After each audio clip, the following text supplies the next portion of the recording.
Hi, welcome to this episode of Smart Levers, where we are talking about the different ideas, frameworks, concepts that go into the Uplevelers toolkit. And today's episode is about the book Atomic Habits by James Clear. It's one of those all-time favorite books of many people at Choose To Think and people that we work with. So, Ramanand, what is your main takeaway from this book? Yeah, before I come to that, I wanted to say that Atomic Habits is one of those few books where it went over subject matter that we were very familiar with, but it did it in a very crisp and a very clear manner, which is apt for the author's name. And I think that is why it deserves to be in this discussion, because there have been books in the past, there's a lot of literature around habits, and the core idea of the habit consisting of the habit loop, which we will discuss some other time, that has been discussed by many people.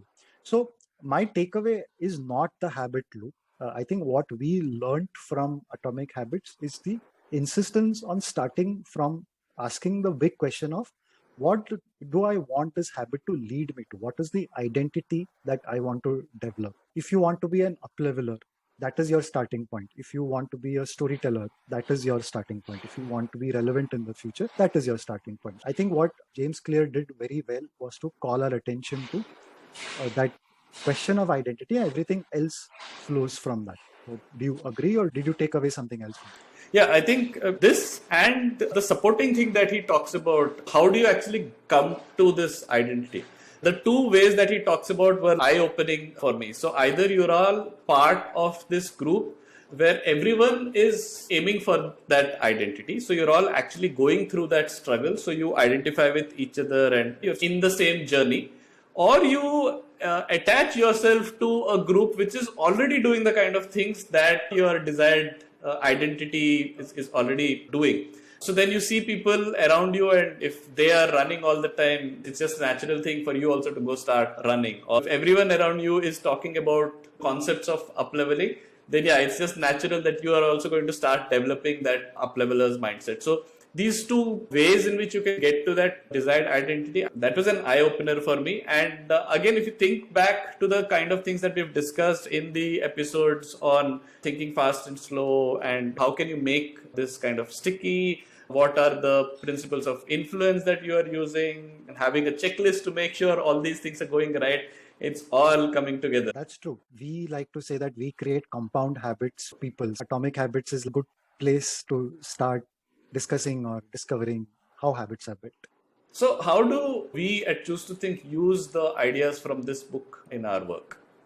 So we've used it in two ways. One is to lend a lot of stability and a lot of strength to things that we had already started designing. Our Choose to Think compounds offerings, where we help people create a reading habit or a habit of posting regularly on social media for professional visibility. A lot of these have been informed by ideas from books like Atomic Habits. So to give you an example, if you're trying to start reading every day, the idea of piggybacking, which is to associate it with another habit which is already very strong. It could be a habit of having coffee at a set time, or it is your commute in which it's a routine that is very reliable. So attaching your reading habit to something like this is a great way of building that, ensuring that your new habit gets sticky.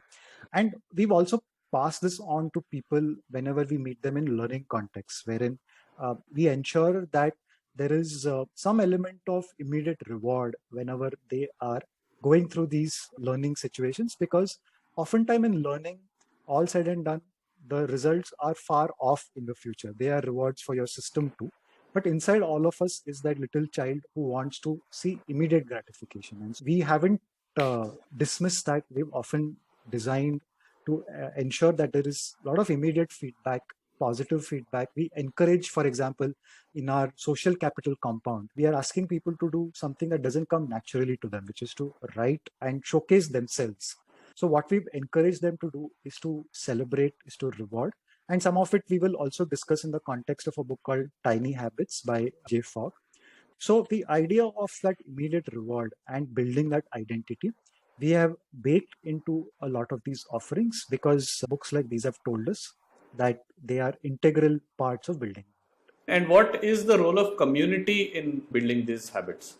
And have we used that in any of our work? So a lot of our compounds are built around groups of people, cohorts and communities. Like you said, they share common goals or they have common reasons to be there together. They want to say up level themselves. So people who are on our channels are also here because they want to stay future relevant. So what you do is you copy a lot of habits from each other because we are what's called a mimetic species. So we do like to imbibe things from each other. So when someone finishes every day before lunchtime and has a durable habit of reading, I want to take a cue from them and learn from them and start developing my habits in the same sort of a fashion. You actually, when you read a book like Atomic Habits, it also gives you the vocabulary to ask your teammate and say, hey, what is your cue, or what do you have you designed a new kind of reward?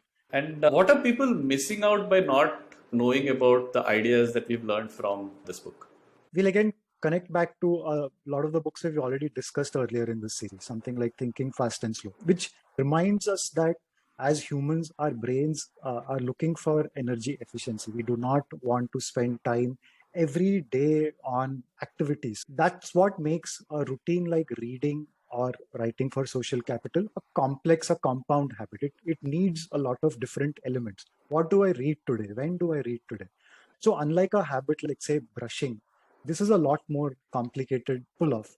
Once you read something like this, once you get familiar with the notion of a habit loop or the notion of an identity, it helps you keep adding these new habits to yourself. So, for example, you've listened to our episodes or you get onto some of our channels and you realize that you should be writing more for your professional visibility. How do you make it into a routine? Uh, the problem is a lot of people get into it without understanding the science or the best practices around it. So then you fall flat and you say, I am never going to master this. And what you will probably end up doing is that you will start letting yourself down just because you do not know the pathways to building a great routine. And I think that's why people should immerse themselves in these kinds of changes, because who else is going to do that for you? And when we talked about upleveling, we also said it's like a mindset. It is about having these behaviors, sustainable habits and systems. So is this book something which is at the heart trying to build these sustainable habits for us? It does. Any kind of systemic approach, right? It starts with an absence of a system. Think of it this way. I want to build a habit of reading. I want my team to get together and have conversations that connect the dots across ideas, across different kinds of people. But that's a desire. Now, it's not happening right now. So, how do I cross that desire to something like a future? This is just part of my everyday life. I don't even have to think of it. It is like brushing every day. It is no longer something that I have to take a lot of efforts to do. So, how do you cross that chasm, that kind of gap? So, being very deliberate, and systems like building these habits, using the habit loop, are the catapults that will help us get from that desire to that desired future. So, in one line, if you were to tell me why is this book an important part of an upleveler's toolkit, what would that be? We are all creatures of habit, and also our old habits hold us back. So you should read Atomic Habits to learn how to build new habits and do this every so often. All right. Thank you.